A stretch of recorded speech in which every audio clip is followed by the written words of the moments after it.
Hi, is renting a smart way to lower housing costs below 25% without sacrificing quality? What if I told you that renting, not buying, could be the smarter financial move for your family right now, even in a city like Phoenix with rising home prices?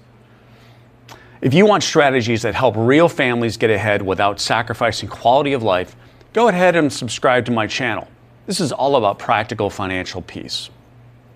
I'm Rich Esposito, and I've helped hundreds of families through Financial Peace University, and the biggest financial stress almost always stems from housing costs.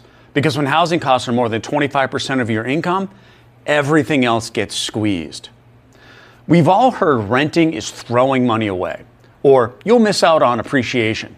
But in markets where buying a home costs more than you can afford, renting can give stability, low housing cost, quality neighborhood access, and financial freedom without long-term strain. So today we're going to compare buying versus renting using real Phoenix area data, focused on commute, neighborhood quality, schools, medical access, all the things you care about. And we'll walk the math through so you can see what makes sense for a family earning $80,000 a year. Right now, the median home price in Phoenix is about $465,000, and median monthly rent in many good neighborhoods is between $1,500 and $1,800. To keep housing costs at or below 25% of an $80,000 income, you should be paying no more than $1,665. That's not counting utilities and other costs. Buying a middle-class home near Phoenix is our first option. So let's say this family wants to live near highly rated schools, shopping, hospitals, and areas like North Phoenix and Deer Valley fit the bill at about 25 to 30 minutes from downtown Phoenix. Homes in those neighborhoods range from $425,000 to $500,000. For simplicity, we'll use $465,000.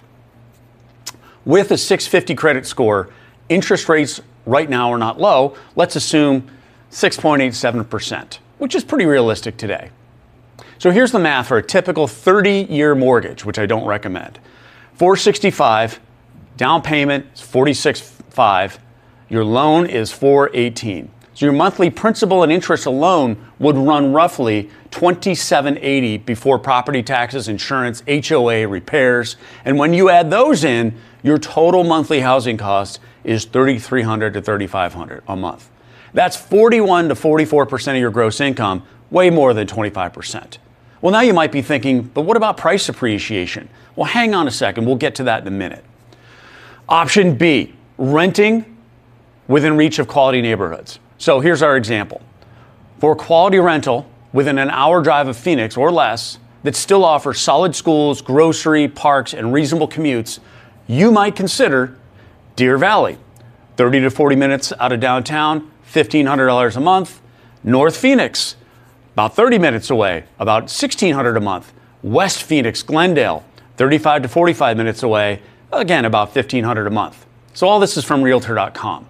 So let's say this family finds a rental for about $1,500 a month in a good neighborhood with decent schools, shopping, and medical access, all within about 35 to 40 minutes of commute from downtown Phoenix.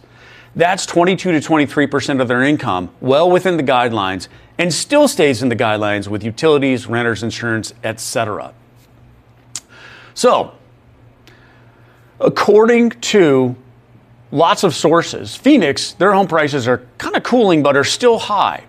Right? They're still above typical rents.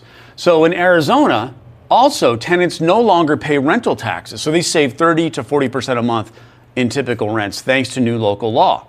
So let's compare the two with everything combined. Okay? So buying. Let's say we buy that house and we pay the mortgage, the taxes, the insurance is $3,300. The annual cost is $39,000, almost $40,000 a year. Renting. Rent is $1,500 a month. The annual cost is $18,000, about 22% of income. That's $21,000 difference in cash flow that stays in your pocket if you rent. And over a decade, that's over $200,000 that you could be saving, investing, or using to build real stability before you decide to buy. Well, let's go back to appreciation. You asked about that. Home ownership does build equity eventually, and historically, real estate appreciates over decades. But data also shows that in many large cities, renting can be cheaper than buying because of high prices and mortgage costs.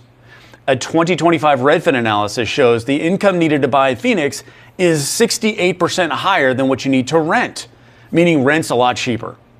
So Phoenix home prices have fluctuated year to year and can take many years to catch up, especially at high purchase price points with current interest rates. Short-term, long-term, and individual goals matter, but the math above shows that for this family, renting gives them financial room without sacrificing quality of life. So renting can be a smarter choice when buying exceeds that 25% guideline. You want to build savings. You don't want to live in your savings. You may relocate for work or family soon. Why buy and be stuck in a mortgage? You want to invest the difference rather than tied up in maintenance and upfront costs. Invested in, again, EFTs. So renting may offer savings and flexibility in high price, high interest environments, especially when renting also gets you into a safe neighborhood. So you're not really sacrificing anything. So if you could take $21,000 a year and put it towards savings, debt payoff, or investing without losing access to good schools, medical care, and shopping, would you consider renting over buying now? Is that the real challenge? Subscribe if you want real practical strategies for housing and wealth building. If you want personalized help making this decision, join my next Financial Peace University class. I break this down and I help my students win with money. Join me on my next video.